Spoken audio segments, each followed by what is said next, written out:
Katika kaunti ya Meru, taarifa tulikuwa tumekutajia hapo awali kwamba kiongozi wa wengi katika bunge la kaunti ya Meru leo anawasilisha mswada wa kutaka kumbandua ofisini gavana wa Meru Kawira Mwangaza. Miongoni mwa sababu za kutaka kumbandua ni utumizi mbaya wa mamlaka na hata mwingiliano wa familia yake kwenye masuala ya kaunti.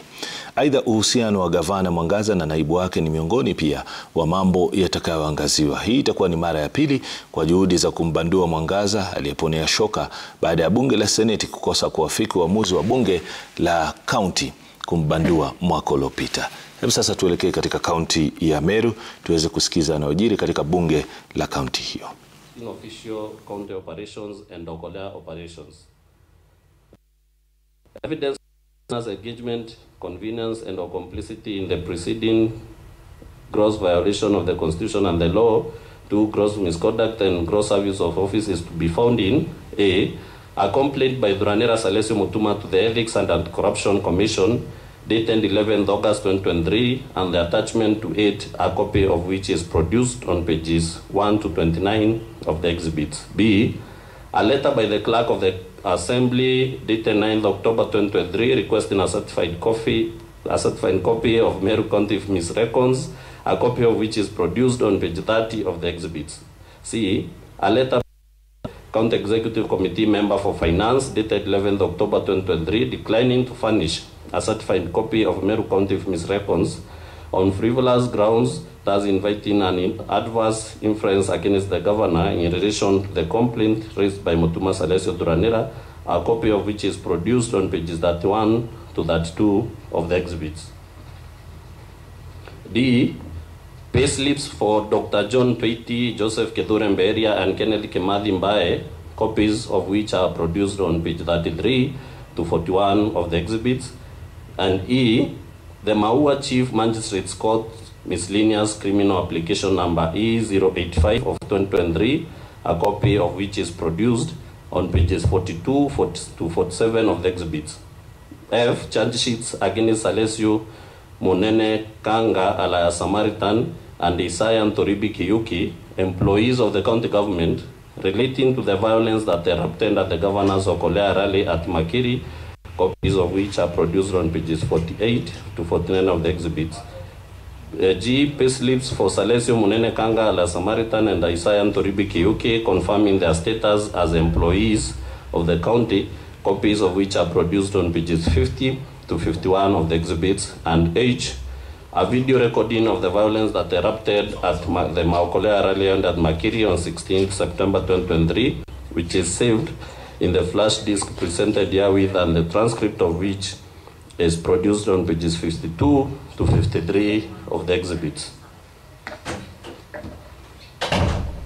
Count number 2, Honorable Speaker, nepotism and related unethical practices.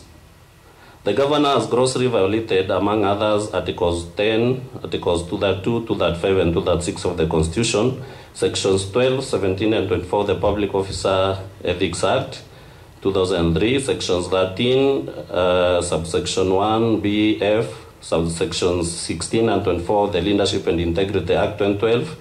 and Sections 55, 59, 59A, 60, 62, 63, 64, and 65 of the County Governments Act 2012 by engagement, convenience, and or complicity in the following. A,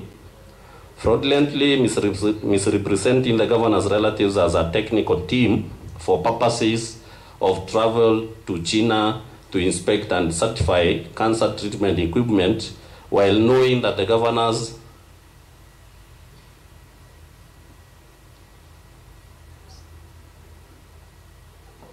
for purposes of travel to China to inspect and certify cancer treatment equipment, while knowing that the governor's relatives are not medical professionals. B, employing Edwin Mutuma Murangiri, who is a nephew to the governor's husband, as the CEO of Meru County, as the CEO of Meru Youth Service, MYS, and acting chief officer of the Department of Finance. C, the designation of Nefat Kenywa, who is the governor's brother-in-law, as the director of external leakages without transparent and competitive recruitment. And D, assigning diplomatic duties namely engagements with foreign diplomats and dignitaries to our unqualified sisters, that is Miriam Kwantai, PA, and Rose Kwantai, bodyguard. Evidence of the governor's engagement, connivance, and or complicity in the preceding 1, gross misviolation of the Constitution and the law, 2, gross misconduct, and 3, gross abuse of office is to be found in a letter by the EACC to the governor dated 19th October 2022 relating to nepotism, cronyism, and other unethical acts, a copy of which is produced on pages 54 to 56 of the exhibits. B, the governor's response to the letter alluded to in subparagraph A above, confirming the employment status of the governor's close relative, a copy of which is produced on page 57 to 59 of the exhibits. C, letters in English and Chinese by Beijing Link Tech Company Limited dated 25th April 2023, inviting the governor to China to benchmark cancer treatment equipment for installation at a cancer treatment center in Meru, copies of which are produced on pages 60 to 67 of the exhibits. Letter from the county government to the State Department for Devolution dated 26 May 2023, a copy of which is produced on pages 68 to 67 of the exhibits. An internal memo by Kusa Azel to the Principal Secretary, State Department for Devolution.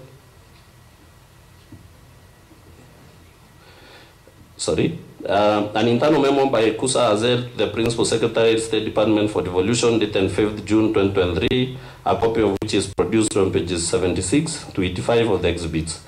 A letter from the State Department for Devolution to 5th June 2023, a copy of which is produced on page 86 of the exhibits.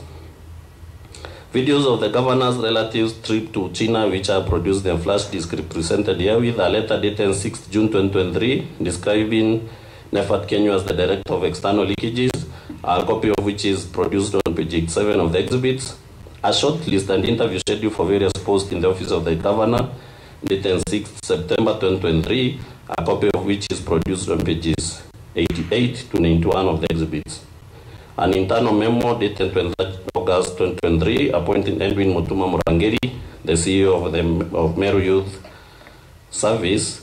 as acting chief officer for finance, a copy of which is produced on pages 92 to 93 of the exhibits, and K, screen grabs of the governor's official Facebook page, posted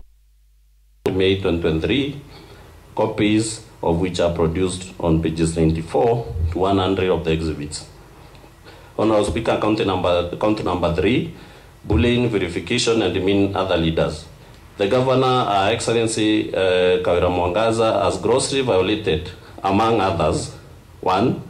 Articles 10, Articles 19, 28, 73, and 75, and 179 of the Constitution, Sections 9b, 19, and 24 of the Public Officer Ethics Act, Sections 29 and 34 of the Leadership and Integrity Act, and Sections 32 and 3, C, and D of the County Governments Act by engagement, connivance, and or complicity in, among others, the following. A, exclusion of the Deputy Governor from County Executive Committee meetings and other official functions. B, bullying, undermining, and posting insulting and demeaning messages about the Deputy Governor in our WhatsApp group, styled that Government 012, whose membership includes several officers who are subordinate to the Deputy Governor. C, encouraging and condoning insubordination and the making of insulting and demeaning public utterances by subordinate staff against the Deputy Governor and other elected leaders. D, bullying, undermining, and posting insulting and demeaning messages about the Deputy Governor in our WhatsApp group styled County Admin Services, whose membership includes several officers who are subordinate to the Deputy Governor. E, encouraging and condoning the removal of the Deputy Governor by junior officers from official county WhatsApp communication forums. Arbitrary suspension, dismissal, withdrawal, and frustration of the staff of the Office of the Deputy Governor, illegally and irregularly and fraudulently holding the Deputy Governor's staff out of office by purporting to accept their non-existent resignations. Arbitrary reduction, suspension, and withdrawal of budgetary facilitation for legitimate operations of the Office of the Deputy Governor. Threatening to inflict bodily harm, against the Deputy Governor orally and in WhatsApp chats, forcibly breaking entry and ransacking of the Deputy Governor's office, changing the locks to the Deputy Governor's office, arbitrary relocation of the Deputy Governor's office, arbitrary withdrawal of security from the Deputy Governor's residence, and persistently making demeaning public utterances against other elected leaders despite the same issue featuring prominently in the previous impeachment proceedings. Insightful, insulting, and demeaning remarks against other leaders by falsely accusing them of cartelism at a presidential Thanksgiving service held in Lare despite this issue arising in previous impeachment proceedings, and encouraging, conniving, and condoning her husband's insulting and demeaning public utterances and musical performances against other elected leaders despite this issue featuring in previous impeachment proceedings. Evidence of the governor's engagement, connivance, and/or complicity in the preceding: